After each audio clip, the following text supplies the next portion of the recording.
Di Masjid Al-Falah Surabaya itu setelah karyawannya dibanding ke Jogokarian dia lebih maju.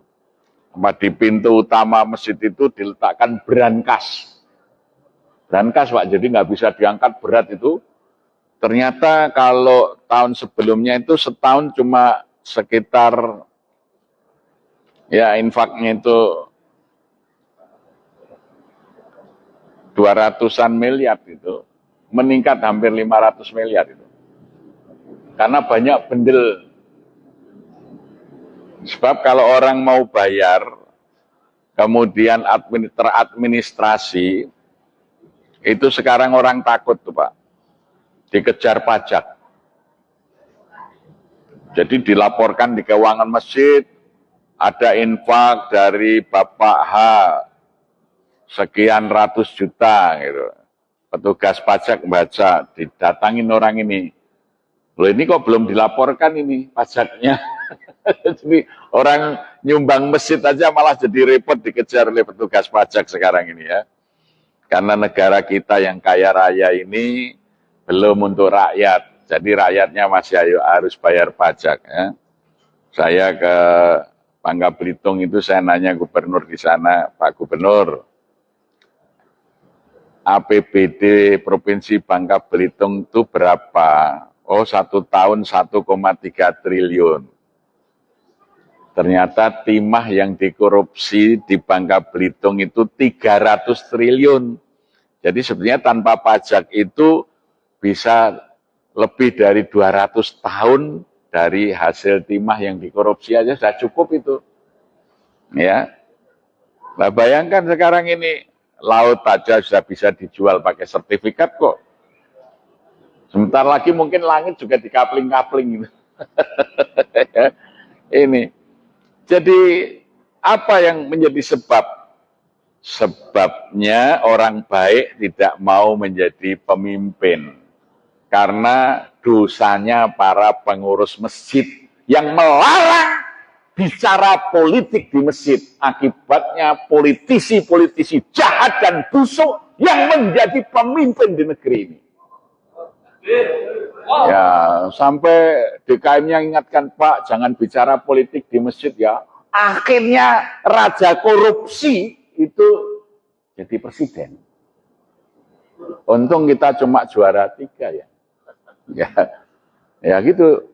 Jadi akhirnya koruptor-koruptor itulah yang duduk jadi anggota dewan, yang duduk jadi wali kota, duduk jadi gubernur, duduk jadi komisaris perusahaan. Karena dosanya para pengurus masjid yang melarang rakyat melek politik lewat khutbah-khutbahnya di masjid. Kalau kita mau membangun Indonesia yang baik, masjid harus memberikan pendidikan politik kepada rakyat. Di Indonesia itu kelemahannya cuma satu, rakyat tidak bisa milih pemimpin, itu saja. Karena apa? Karena masjid tidak mendidik rakyat untuk ngerti cara memilih pemimpin. Itu dosanya DKM-DKM yang melarang ceramah dan khutbah di masjid tentang politik. Masjid itu rumah siasah. Apa itu siasah? Rumah untuk mendidik politik bagi rakyat. Insya Allah nanti lahir dari masjid pemimpin-pemimpin yang baik. Ya, jadi jangan sampai setiap khotib mau naik, Pak, jangan bicara politik. Wah, kalau di Masjid Jogokarian, khotib yang tidak bicara politik, coret, tidak boleh khutbah. Itu, jangan sampai penakut-penakut menjadi khotib.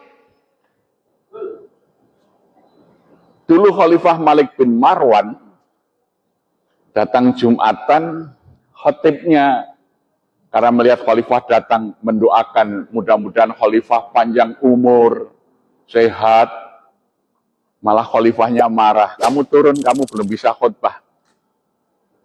Khalifah Malik bin Marwan naik mimbar, ngajari kepada khotib caranya khutbah.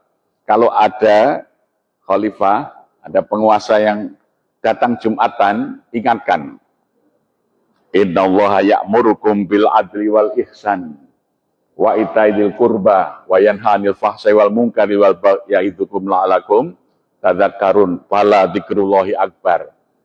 Nah, maka sekarang banyak khotib yang membaca itu, tapi hanya membaca kok, tidak menuding pejabat yang duduk di situ. Mestinya innallaha ya'murukum bil adli. Sesungguhnya Allah memerintahkan kamu, hai khalifah, berbuat adil, berbuat ihsan. Nah, itulah ceramah politik di masjid, maka lahirlah khalifah-khalifah yang bagus. Pemimpin-pemimpin yang bagus. Ya, tapi sekarang ini ada DKM yang kena penyakit kolonial. Di masjid tidak boleh bicara politik. Tapi tidak boleh di masjid itu berkampanye partai politik, tidak boleh. Karena nanti memecah belah umat.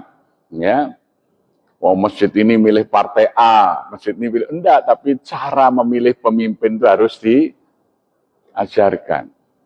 Kita ini mengalami kemunduran luar biasa. Indonesia merdeka tahun 45, sarjana itu masih sedikit, Pak. Tapi kita memilih presiden itu Insinyur Soekarno. Insinyur, lulusan ITB zaman Belanda, ijazahnya asli dan jelas. Wakilnya Dr. Andes Muhammad Hatta, sarjana ekonomi lulusan Amsterdam, ijazahnya asli dan jelas. Sampai kok orang yang ijazahnya nggak jelas juga dipilih, kan mundur. Dulu wapres itu siapa? Pak Hatta, Dr. Andes Muhammad Hatta, Sri Sultan Hamengkubuwono ke-9, terus Adam Malik, terus Umar Wirahadi Kusuma, Tri Sutrisno, Habibie, kan gitu. Wah, hebat-hebat. Kok sekarang kok Gibran gitu loh. Inilah dosanya DKM itu kan. Ketika rakyat tidak dididik memilih pemimpin, akhirnya yang plonga-plongo bisa memimpin negeri ini. Ya. Nah, jadi rubahlah ketakutan menjadi keberanian. Walam yakhsha illallah. Jangan pernah takut kecuali hanya kepada Allah. Insya Allah kita akan dapat pemimpin-pemimpin yang baik. Rakyat akan sejahtera. Hanya masjid yang bisa melakukan perubahan. Bukan lewat partai politik. Maka Bung Karno dulu tanggal 15 Mei tahun 45, dia mengatakan begini. Kita tidak hendak mendirikan sebuah negara nasional modern dengan demokrasi liberal. Demokrasi hitung biting. Setiap orang satu suara. Sebab jika demikian yang terjadi, hanya para pemilik modal yang akan bisa mendirikan dan mengendalikan partai-partai politik. Tokoh-tokoh kita nanti hanya bekerja sebagai buruh-buruh politik. Ianya tidak bisa berjuang untuk rakyatnya. Ianya akan menjadi kacung-kacung daripada kapitalis itu.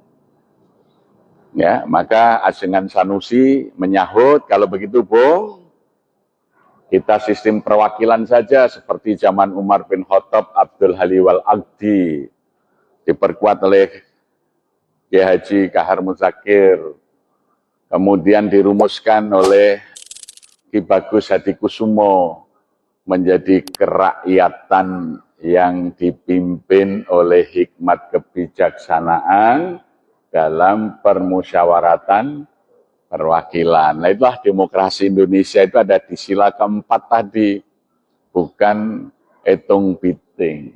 Siapa yang dipilih yang punya hikmat dan kebijaksanaan, ya. Nah, jadi itu dulu karena masjid-masjid itu mengajari rakyat melek politik, ya, maka lahirlah dari orang-orang masjid hebat tuh. Mester Kasman Singodimejo begitu jadi ketua DPR pertama, dia mengatakan perusahaan-perusahaan asing harus dinasionalisasi. Maka dulu perusahaan listrik itu milik asing namanya ANIM. Algemene Nederlands Indie Electric Maskapai, perusahaan umum listrik Hindia Belanda. Dinasionalisasi menjadi PLN, perusahaan listrik negara. Sekarang ini dibandling, dijual sahamnya bebas, sehingga menjadi perusahaan terbuka, carinya untung, maka tarif listrik naik terus. Tidak untuk rakyat, tapi untuk keuntungan pemilik modal. Dulu kereta api itu milik swasta, namanya NIS, Nederland Indies Spoorwegen Maskapai. Kemudian dinasionalisasi menjadi PNKA, Perusahaan Nasional Kereta Api. Kemudian menjadi PJKA, Perusahaan Jawatan Kereta Api. Kemudian menjadi PT KAI, dijual sahamnya sekarang. Ya, Masya Allah. Orang naik kereta api ekonomi sekarang mensubsidi orang yang naik kereta api cepat, bos, karena utangnya 80 tahun dibebankan ke PT KAI, ya, itu. Sehingga kalau panjenengan Anda naik kereta api ekonomi, tiketnya sudah termasuk tiket ikut nyicil bayaran utang kereta api cepat itu yang Anda tidak naik itu. Jadi, itulah cara-cara berpikir yang membedakan orang masjid dan bukan orang masjid itu kalau mengurus negara, ya. Dulu Pak Dirman jadi panglima tentara, memimpin perang, dia tidak mau membebani rakyat. Sampai Pak Dirman punya doktrin kepada TNI itu, cukuplah kita para pemimpin saja yang menderita, rakyat tidak boleh menderita. Sehingga tentara kita menjadi hebat. Agus Salim mengatakan, leaden is leaden, memimpin itu berkorban, siap menderita untuk rakyatnya. Nah, itu pemimpin yang digembleng, dibina di masjid itu hebat-hebat. Cinta kepada rakyat. Tapi ketika demokrasi menjadi liberal, yang membina partai politik dan membina politisi kita itu pemilik modal seperti Aguan, James Riyadi. Akhirnya pagar laut aja nggak ngerti siapa yang pasang, lautnya sudah dikapling-kapling. Masya Allah, negeri ini mau kemana? Itu masjid harus bisa mengembalikan daulat rakyat. Nah itulah, kalau DKM-nya hidup, insya Allah bangsa ini akan menjadi bangsa yang maju dan sejahtera. Maka tanggung jawab kita sebagai orang masjid cukup besar, ya, mengembalikan rakyat ini ke dalam martabat kemuliaan dan kesejahteraannya. Dari masjid kita siapkan pemimpin-pemimpin bangsa. Terima kasih. Assalamualaikum warahmatullahi wabarakatuh.